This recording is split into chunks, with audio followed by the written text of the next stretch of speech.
This channel does not promote any violent, harmful, or illegal activities. All content provided by this channel is meant for an educational purpose only. Top quality और consistent performance के लिए सिर्फ silver pump नाम याद रखना। বাংলায় হিংসা নিয়ে শতপ্রণোদিত পদক্ষেপ জাতীয় মহিলা কমিশনের। আজ রাজ্যে আসছে জাতীয় মহিলা কমিশনের একটি প্রতিনিধি দল। 18 এপ্রিল যাবে মালদার বৈষ্ণবনগরে। কথা বলবেন বৈষ্ণবনগরের শিবিরে আশ্রয় নেওয়া মুর্শিদাবাদের গৃহহীনদের সঙ্গে। 19 এপ্রিল মুর্শিদাবাদে হিংসা কবলিত স্থানে যাবে এনসিডব্লিউর টিম। আমরা একেবারে দুদিনের কর্মসূচি নিয়েছি। আমরা মুর্শিদাবাদের শামশেরগঞ্জের যে জায়গায় ঘটনাগুলো ঘটেছে প্রত্যেকটা বাড়িতে কী ধরনের ক্ষতি, মহিলাদের ওপর কী অত্যাচার, তাদের কিভাবে ধন সম্পত্তি মান সম্মান লুটপাট হয়েছে সেগুলো দেখব, সরজমিনে তার রিপোর্টিং করব। আমাদের অ্যাডভোকেট টিম থাকবে প্রত্যেকটা।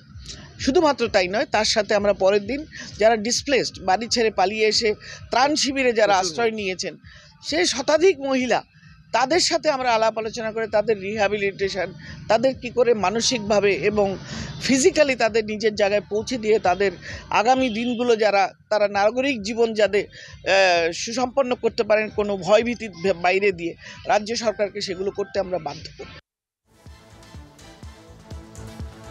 এতদিনের ছবি বলছে কি যে ওয়াকআউট প্রতিবাদে অশান্ত হয়েছে মুর্শিদাবাদের একাধিক জায়গা। প্রাণ গিয়েছে, পুড়িয়েছে ঘর বাড়ি, মাথার উপরে ছাদ হারিয়েছেন অনেকেই। কিন্তু এই আবহতেই মোথাবাড়ির পঞ্চানন্দপুরের হরিটোলার প্রাথমিক স্কুল, সেই একটা ছবি সত্যিই মন ভালো করে দেবে।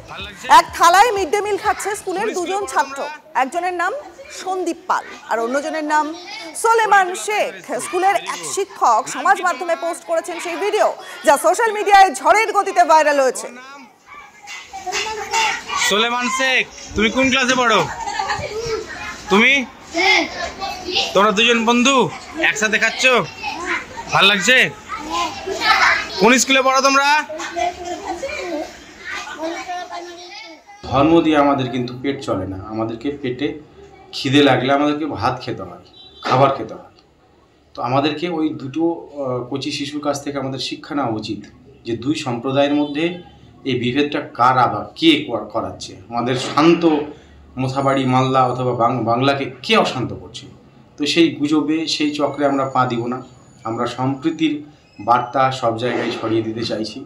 এই শিশু দুটোকে দেখে আমাদের শেখা উচিত যে সব ধর্মের লোকের রক্তের রং কিন্তু লাল। যখন মানুষ বিপদে পড়ে তখন কিন্তু ধর্ম ভুলে যায়। এই ঘটনায় তদন্তের নির্দেশ দিয়েছে স্কুল শিক্ষা দপ্তর। সার্কেল ইন্সপেক্টরের কাছ থেকে দ্রুত রিপোর্টও চাওয়া হয়েছে। বিষয়টা খুব ক্লোজলি যতক্ষণ না অ্যাকিউট রিপোর্ট পাচ্ছি খুব একটা বেশি কিছু বলতে পারবো না। আমরা তদন্ত করে দেখছি একটু যে কেন এই ভিডিওটা এইভাবে তৈরি করা হলো বা এটাকে কেন সোশ্যাল মিডিয়ায় পোস্ট করা হলো, উদ্দেশ্য কী ছিল। শিক্ষক শিক্ষিকার যদি উদ্দেশ্য থাকে এটা শিক্ষাঙ্গনে সম্প্রীতির বার্তার ব্যাপার থাকে, তাহলেও সেটা এইভাবে বোধহয় করাটা ঠিক হয়নি। খুব একটা স্বাস্থ্যকর নাও হতে পারে, সবসময় এটা অস্বাস্থ্যকরও হতে পারে। যদি কোনো শিশুর কোনো সমস্যা থাকে তাহলে অন্য শিশুটি সমস্যায় পড়তে পারে। এসআইয়ের কাছ থেকে খোঁজ নেব আসল ঘটনাটা কি, কিংবা কেন হলো এটা।